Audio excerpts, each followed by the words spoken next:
When you're working with images inside of your layout, you may find that sometimes you want to crop those images. Unfortunately, Illustrator itself does not allow you to edit any pixels, so there's no way to cut off pixels from a file. However, you can use a method inside of Illustrator called masking to control what parts of an image can or cannot be seen. Let's take a look at how we do that.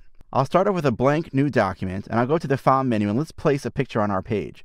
I'll choose Place, navigate to Chapter 15 in the exercise files, and let's go ahead and choose this one over here called surfsign.psd. I could use a linked image at this point right now and choose Place. And when I have the image selected, we already know that I have certain buttons available to me. For example, the ability to embed our image, to edit the original, and to do live trace. All these things which we've already explored. However, go further to the right and you see there's an option here called Mask. This allows us to, with one button, to create a mask. So say I only want to crop the image to be a little bit tighter to the sign and the flag itself, but I don't need to see all this part of the image here or this part of the image here. So what I'll do is I'll click on the mask button, and now when I do so, I can now use the little arrows or handles on the corners of the image to adjust what part of the image I want to see. Notice it's not scaling the image. What I'm simply doing is I'm defining the mask inside of Illustrator for what I can or cannot see of that image. Just to show you what this looks like, if I deselect and I go into outline mode, I bring and press Command Y, you'll still see that the overall image is here. However, what I've done is I've actually created a mask, which really, in that particular case, when I clicked on the button, created a rectangle which I was able to use to control which parts of the image were visible. When you create a mask, anything that is inside the area of the mask becomes visible. Anything outside of the area of the mask becomes invisible. When I go ahead now and I go back into preview mode, I can see that I can basically click over here and I don't see anything at all, but when I click in the picture itself, I do see it. What I can do to edit this particular mask is double click on it.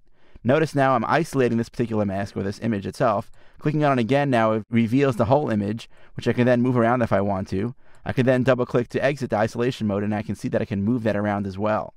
In fact, let's take a closer look at how masking actually works. Let's do it in a manual way, not the automatic way like we just did right now.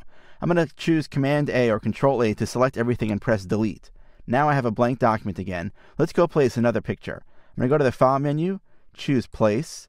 Again, navigate to Chapter 15 of my exercise files, and let's go ahead and choose maybe this one called surfride.psd. I'm going to click on the Place button, and now that image is here.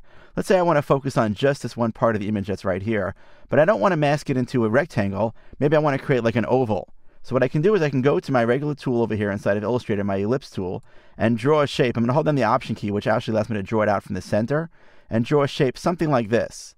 Now what I'll do is I'll hold down my Shift key, I'll switch to my regular selection tool, and while holding down the Shift key, I'll also select the photograph.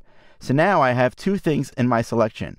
I have the photograph, which is currently in the stacking order in the back of the stacking order, and I now have this oval, which is now in the front of the stacking order. It's important to realize that when you create a mask manually inside of Illustrator, the object that's at the top of your stacking order becomes the mask, and anything that's beneath it is the items that become masked inside of that object. So now what I'll do is I'll go to the Object menu, I'll choose Clipping Mask, and then I'll choose Make.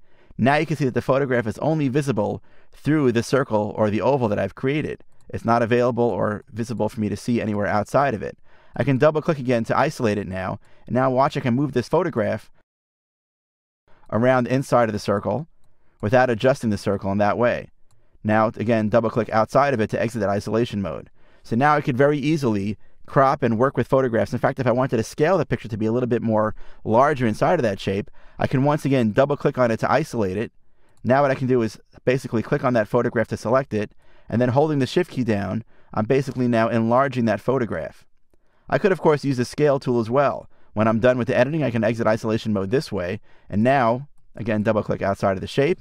I now see that I can have the ability to really create any custom shape at all that I want and use that as a mask. Again, just the key thing is that you want to create your shape, make sure that shape is at the top level of your stacking order, then select both the shape, the photograph, or the image behind it, and then create your mask. At any time, you could also choose to select your objects, go to the Object menu, choose Clipping Mask, and choose Release. When you do so, it then does away with the mask, now have the original shapes that you've created as before.